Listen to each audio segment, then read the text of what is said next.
Your Stormwatch 9 forecast. Some changes as we look into the work week now with colder air winning out. We've had some warmer days this weekend, doing a lot of melting, but now tomorrow you'll notice the difference, especially with the winds factored in. An active weather pattern continues on as well. We're looking at the chance for some more rain and snow later this week and next weekend. I know, kind of crazy to be thinking that far out, but there is something waiting in the wings in terms of a storm system that could have significant impacts if that tracks close enough to us. Temperatures in the meantime have gotten cold in Whitefield and in Berlin. We're below freezing. Same thing in Jaffrey, now down at 29, in the low 30s. Laconia, Concord, Manchester, it's 33 along with Nashua. Now the winds have picked up. Everybody has sustained winds basically over 10 miles per hour now, and there have been some occasional gusts over 30 miles per hour, especially from Concord up into Lebanon, and we do expect those gusts to accelerate even more as we go through the overnight. The winds of change out of the northwest dragging down colder air, and this is looking at future wind gusts tomorrow morning 6 a.m. Could be a few gusts up over 40 miles per hour. It is not long-lived though. By the afternoon and evening tomorrow, the winds will come down, not totally calm down, but at least the wind gusts will be a bit more manageable, not the 40-mile-per-hour gusts we'll see and experience tomorrow morning. You can see the flags waving in Manchester there, and even some snow-covered roadways in Littleton after some snow showers have moved through, and there may even be a stray flurry or a snow shower in parts of the state. We're seeing that on the north side of Lake Winnipesaukee right now.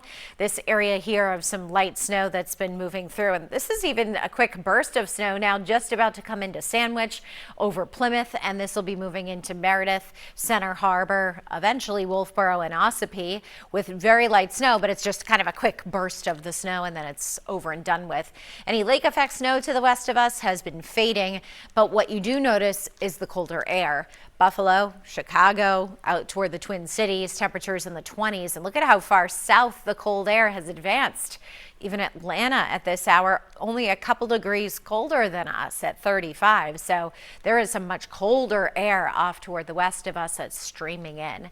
Tomorrow, it will be a bright day. A few clouds up north, even a few snow showers in the White Mountains, but a cold one, especially when you factor in the winds. And then on Tuesday, more of the same, although temperatures tick up a couple degrees. There'll be more sunshine central and south.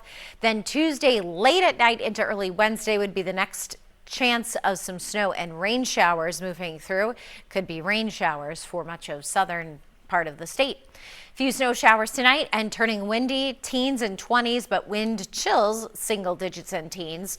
And tomorrow the high temperatures will be below freezing all day long up north of the notches, 30s everywhere else. Temperatures do rebound into the 40s by Tuesday and Wednesday before we cool down again at the end of the week. Then after that, there is the potential storm system that we're tracking on Sunday. This computer model here showing an all-out snowstorm in the state, but there are other computer models showing nothing with that system off the coast.